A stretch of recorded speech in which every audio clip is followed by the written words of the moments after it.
Assalamualaikum warahmatullahi wabarakatuh. Terima kasih atas kesempatannya. Kami dari kelompok 1 akan mempresentasikan tentang pinjaman HOT, kafalah, dan wakalah.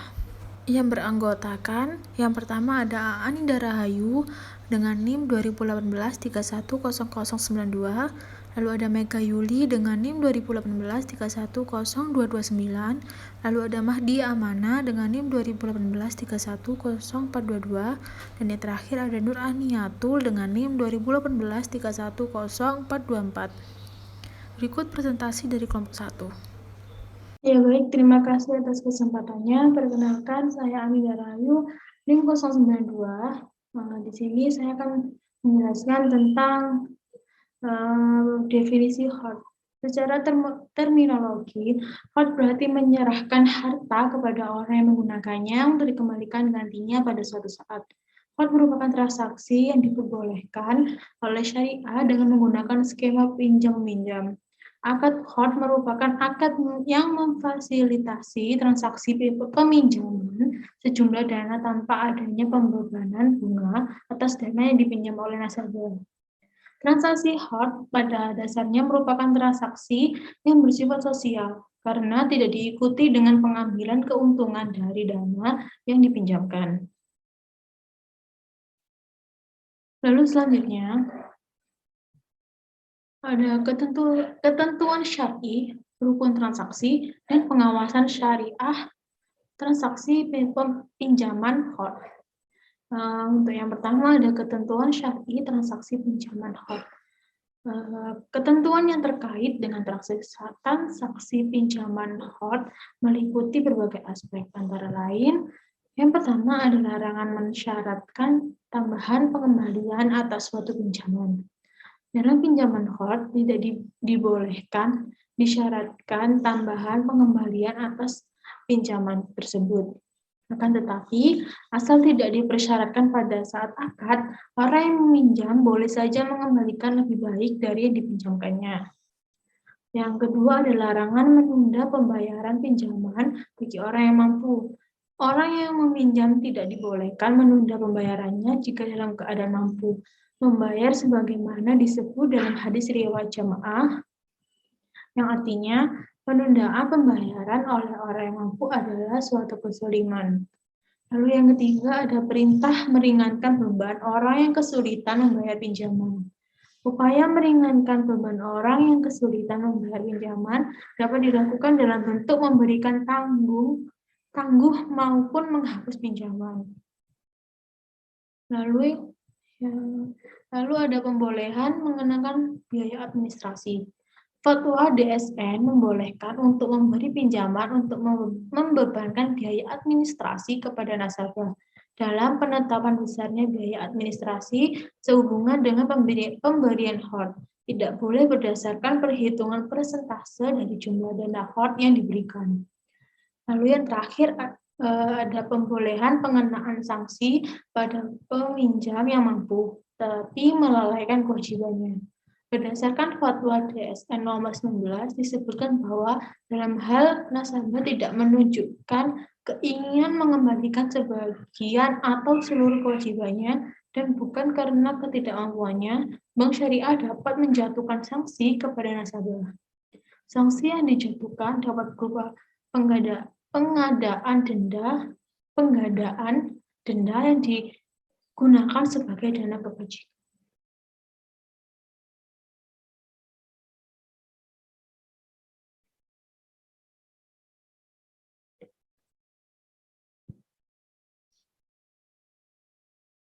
Lalu selanjutnya ada rukun transaksi pinjaman HOT. Rukun transaksi pinjaman HOT meliputi yang pertama ada transaktor. Transaktor pada transaksi pinjaman HOT terdiri atas pemberi pinjaman atau mukrid dan penerima pinjaman atau muqtarid. Sebagaimana pada transaksi lainnya, para pihak yang terlibat dalam transaksi dan pinjaman HOT seharusnya memenuhi prinsip syariah.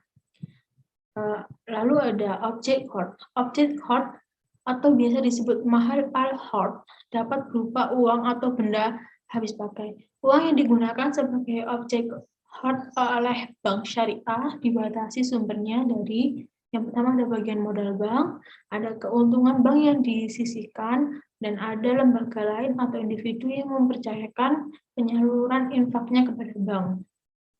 Lalu yang terakhir ada ijab dan qabul. Ijab dan qabul dalam transaksi pinjaman merupakan pernyataan dari kedua belah pihak yang berkontrak dengan cara menawarkan dari pemberi pinjaman dan penerimaan yang dinyatakan oleh penerima pinjaman. Lalu ada pengawasan syariah transaksi pinjaman khot. DPS dalam menjalankan tugasnya menyatakan pendapat tentang kesesuaian operasional bank syariah melakukan berbagai pengujian terkait transaksi pinjaman khot. Pengujian tersebut antara lain yang pertama ada meneliti apakah pembiayaan yang diberikan berdasarkan prinsip khot tidak dipergunakan untuk kegiatan yang bertentangan dengan prinsip syariah. Lalu meneliti bahwa nasabah yang terkena sanksi denda adalah nasabah yang lalai, yaitu nasabah yang mempunyai kemampuan secara ekonomi untuk membayar, namun sengaja menunda pembayaran. Lalu memastikan bahwa bank telah memberikan kelonggaran waktu yang cukup kepada nasabah untuk melunasi kewajibannya dalam hal nasabah tersebut mengalami kesulitan keuangan akibat penurunan usaha. Lalu Anda meneliti apakah pendapatan yang diterima bank dari nasabah atas pengenaan sanksi telah diakui sebagai sumber dana kebajikan. Lalu ada memastikan sumber dana yang digunakan untuk pembiayaan hak konsumtif dan bersifat sosial adalah bukan berasal dari dana investasi atau modal bank. Dan yang terakhir, memastikan bahwa sumber dana yang digunakan untuk pembiayaan HOT dalam rangka dana talangan nasabah adalah berasal dari modal bank. Lalu ada alur transaksi pinjaman HOT. Yang pertama, Bank Syariah melakukan evaluasi dan seleksi terhadap kelayakan nasabah menerima pinjaman HOT. Evaluasi dan seleksi lebih dilihat pada aspek kesesuaian nasabah dengan kriteria yang ditetapkan bagi penerima dana HOT yang bersifat sosial. Selanjutnya, kedua belah pihak menyepakati akad HOT. Yang kedua, setelah akad HOT disepakati, Bank Syariah selanjutnya menyerahkan dana HOT sesuai dengan yang disepakati. Dan yang terakhir, nasabah melakukan pengembalian pinjaman HOT sebesar yang dipinjam, baik secara langsung keseluruhan maupun angsuran. Sekian presentasi dari saya, selanjutnya akan dipresentasikan oleh rekan saya. Terima kasih. Terima kasih atas kesempatannya. Perkenalkan, nama saya Mega Yuli dengan NIM 2018-310-229. Nah, berikut saya akan menjelaskan mengenai standar akuntansi pinjaman KORT, di mana PAPSI pada tahun 2013 tentang pinjaman KORT disebutkan bahwa pinjaman KORT diakui sebesar jumlah yang dipinjamkan pada saat terjadinya atau kesepakatan. Nah, kemudian menurut PAPSI pada tahun 2013, pendapatan ini yang berasal dari biaya administrasi dalam pinjaman KORT yang dananya berasal dari dana pihak ketiga, maka akan dibagi hasil. Sedangkan kalau pinjamannya berasal dari dana modal bank, maka tidak dibagi hasil. Kemudian ada pengungkapan pinjaman KORT, di mana ada rincian jumlah pinjaman KORT berasal dari sumber dana. Nah, yang dimaksud sumber dana ini adalah sumber dana dari bank atau dari pihak ketiga lainnya.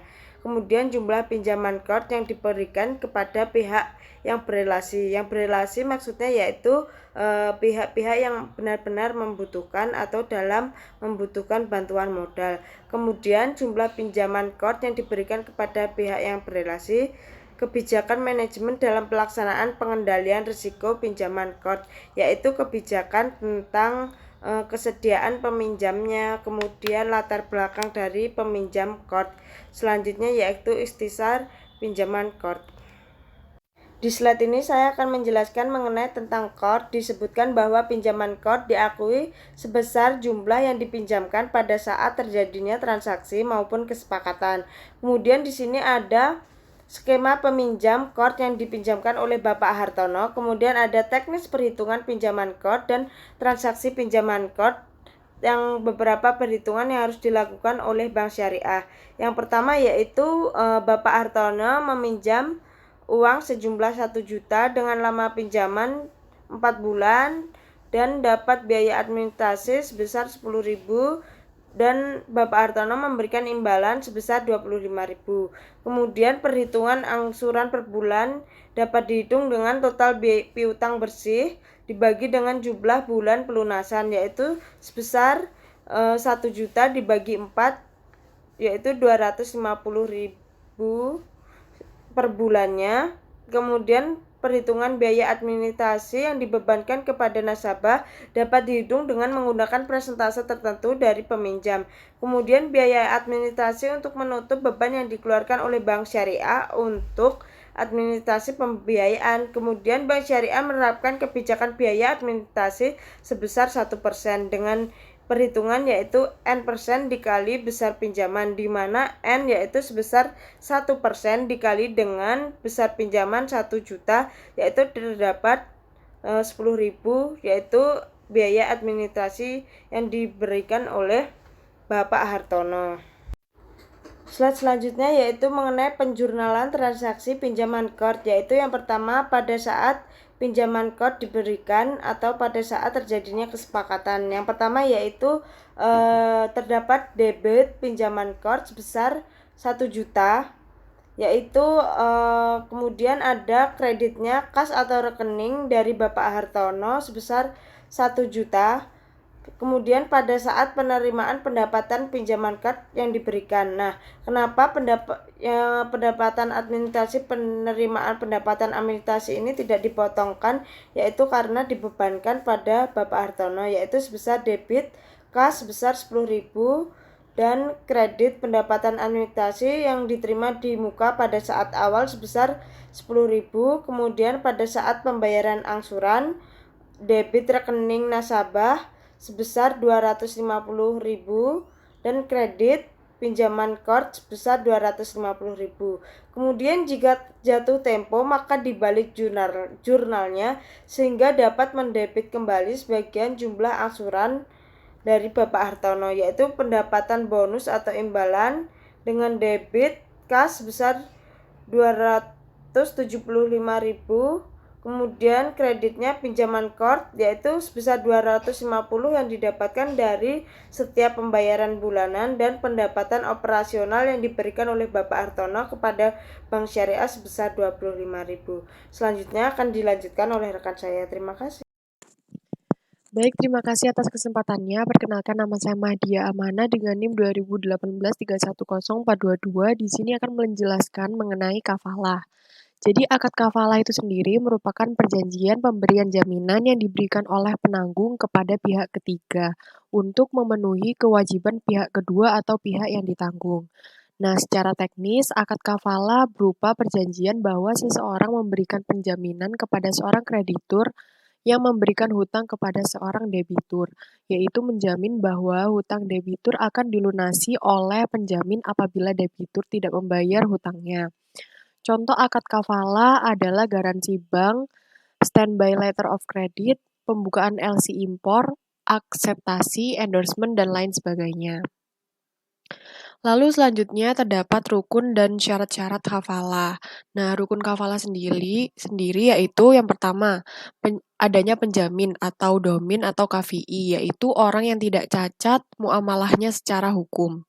Lalu yang kedua, terdapat barang yang dijamin atau utang, yaitu sesuatu yang boleh diganti dengan sejenisnya secara hukum. Lalu yang ketiga yaitu pihak yang dijamin atau makful anhu, yaitu orang yang dituntut atau orang yang memiliki hutang, baik masih hidup atau sudah meninggal. Lalu yang terakhir yaitu sigah akad, yaitu ijab dari penjamin atau ijab qabul dari akad transaksi. Lalu selanjutnya terdapat beberapa jenis-jenis kafalah. Yang pertama yaitu kafalah bin nafs, di mana kafalah ini merupakan akad yang memberikan jaminan atas diri. Contohnya, seorang nasabah mendapatkan pembiayaan dengan jaminan nama baik dan ketokohan seseorang atau pemuka masyarakat. Lalu selanjutnya terdapat kafalah bil mal, yaitu merupakan jaminan pembayaran barang atau pelunasan utang. Lalu selanjutnya terdapat kafalah bitaslim, di mana jenis kafalah ini biasanya dilakukan untuk menjamin pengembalian atas barang yang disewa pada waktu masa sewa berakhir. Lalu yang keempat yaitu kafalah al-munazah, di mana kafalah ini merupakan jaminan mutlak yang tidak dibatasi oleh jangka waktu dan untuk kepentingan atau tujuan tertentu. Lalu selanjutnya terdapat kafalah al-mu'allaqah, di mana bentuk jaminan ini merupakan penyederhanaan dari kafalah al-munazah, baik oleh industri perbankan maupun asuransi. Lalu selanjutnya terdapat syarat-syarat kafalah, yaitu yang pertama terdapat pelaku akad yang terdiri dari pihak penjamin, KFI, lalu pihak orang yang berutang atau makful anhu, dan pihak orang yang berpiutang atau makful lahu. Lalu yang kedua terdapat objek penjaminan atau makful bil, merupakan tanggungan pihak atau orang yang berhutang, baik berupa uang, benda, maupun pekerjaan. Lalu bisa dilaksanakan oleh penjamin, dan juga harus merupakan utang mengikat yang tidak mungkin hapus kecuali setelah dibayar atau dibebaskan. Lalu juga harus jelas nilai, jumlah, dan spesifikasinya. Dan yang terakhir, tidak bertentangan dengan syariah. Lalu syarat kafalah selanjutnya yaitu terdapat ijab qabul, di mana pernyataan dan ekspresi saling ridho atau rela di antara pihak-pihak pelaku akad yang dilakukan secara verbal, tertulis, melalui korespondensi atau menggunakan cara-cara komunikasi modern. Baik, selanjutnya terdapat perlakuan akuntansi kafalah. Yang pertama bagi pihak penjamin pada saat menerima imbalan tunai. Jurnalnya sendiri yaitu kas pada pendapatan kafalah. Lalu ketika pada saat membayar beban, jurnalnya adalah beban kafalah pada kas. Lalu perlakuan akuntansi bagi pihak yang meminta jaminan pada saat membayar beban adalah beban kafalah pada kas. Baik, sekian dari saya. Selanjutnya akan dilanjutkan oleh rekan saya. Terima kasih. Assalamualaikum warahmatullahi wabarakatuh. Terima kasih atas kesempatannya. Perkenalkan, nama saya Nurainiutul Hasanah dengan NIM 2018-310424. Nah, di sini saya akan melanjutkan presentasi dari rekan saya, yaitu saya akan membahas tentang wakalah, di mana wakalah adalah pelimpahan kekuasaan oleh suatu pihak kepada pihak lain dalam hal-hal yang boleh diwakilkan. Nah, hal-hal yang boleh diwakilkan itu seperti mewakilkan dalam pembelian barang, pengiriman uang, pembayaran utang, penagihan hutang, realisasi letter of credit, dan lain sebagainya. Nah, di sini wakalah itu dapat diartikan juga sebagai penyerahan, pendelegasian atau pemberian mandat. Lalu selanjutnya ada sumber hukum wakalah, di mana di sini ada perdamaian dapat dilakukan di antara kaum muslimin. Lalu selanjutnya ada rukun dan syarat-syarat wakalah, di mana rukun wakalah itu sendiri ada 3, yaitu adanya pelaku akad, adanya objek akad, dan adanya ijab kabul. Yang pertama adanya pelaku akad, yaitu di mana pemberi kuasa atau yang mewakilkan itu merupakan pihak yang memberi kuasa kepada orang lain, dan penerima kuasa itu adalah pihak yang diberi kuasa untuk melakukan sesuatu. Lalu yang kedua objek akad, di mana objek yang dimaksud di sini itu adalah objek yang dikuasakan. Lalu yang ketiga ada ijab kabul, di mana pernyataan ijab kabul itu harus dinyatakan oleh para pihak untuk menunjukkan kehendak mereka dalam mengadakan kontrak. Berikut syarat wakalah adalah sebagai berikut, yaitu yang pertama, pemilik dapat bertindak dari suatu yang diwakilkan. Lalu yang kedua, seorang wakil atau penerima kuasa itu harus berakal sehat. Yang ketiga, bagi pihak yang diwakilkan harus mengetahui siapa yang mewakilkan. Dan selain syarat wakalah, ada juga beberapa hal yang menyebabkan berakhirnya suatu akad wakalah, yaitu salah seorang pelaku meninggal dunia atau hilang akal, lalu pekerjaan yang diwakilkan sudah selesai. Lalu selanjutnya pemutusan oleh orang yang mewakilkan. Lalu yang keempat, wakil mengundurkan diri. Yang kelima, orang yang mewakilkan sudah tidak memiliki status kepemilikan atas suatu yang diwakilkan. Jadi itu semua tadi 5 hal-hal yang dapat memutuskan atau membatalkan Lalu selanjutnya ada jenis-jenis wakalah, yaitu yang pertama dilihat dari sisi khusus dan umumnya suatu yang diwakilkan. Itu dibagi menjadi dua. Yang pertama ada wakalah ammah, perwakilan umum, merupakan perwakilan suatu urusan secara umum atau tanpa mengkhususkan suatu perkara atau mengecualikan perkara lainnya. Nah, perwakilan umum ini memiliki hak atas kuasa untuk melakukan semua urusan kecuali urusan yang mendatangkan mudarat bagi yang mewakilkan. Lalu yang kedua ada wakalah khasah, yaitu perwakilan khusus, di mana merupakan mewakilkan suatu urusan secara khusus hanya pada urusan yang diwakilkan saja. Nah, dalam wakalah khasah ini, wakil tidak diperkenankan mengerjakan atau melakukan sesuatu yang tidak diwakilkan kepadanya. Lalu yang kedua dapat dilihat dari sisi terikat atau tidak terikatnya objek yang diwakilkan. Nah, di sini itu wakalahnya dapat dibagi menjadi dua, yaitu wakalah mutlaqoh, yaitu wakalah yang tidak terikat dengan ikatan waktu, ikatan tempat, atau bahkan ikatan-ikatan yang lainnya. Sedangkan yang kedua wakalah muqayyadah, yaitu wakalah yang terikat dengan ikatan waktu, ikatan tempat, atau ikatan-ikatan yang lainnya. Lalu yang terakhir dapat dilihat dari sisi ada atau tidaknya kompensasi yang diberikan dari perwakilan tersebut. Nah, di sini ada dua. Yang pertama wakalah bil ujrah, yaitu mewakilkan untuk mengerjakan sesuatu dengan memberikan ujrah atau upah kepada wakil yang mengerjakannya. Nah, dalam wakalah bil ujrah ini, wakil itu harus melaksanakan tugasnya dengan baik dan tidak boleh membatalkan kontraknya secara sepihak. Dan yang kedua, wakalah bidunil ujrah, yaitu mewakilkan untuk mengerjakan sesuatu dengan sukarela tanpa memberikan ujrah atau upah tertentu kepada wakil yang mengerjakannya.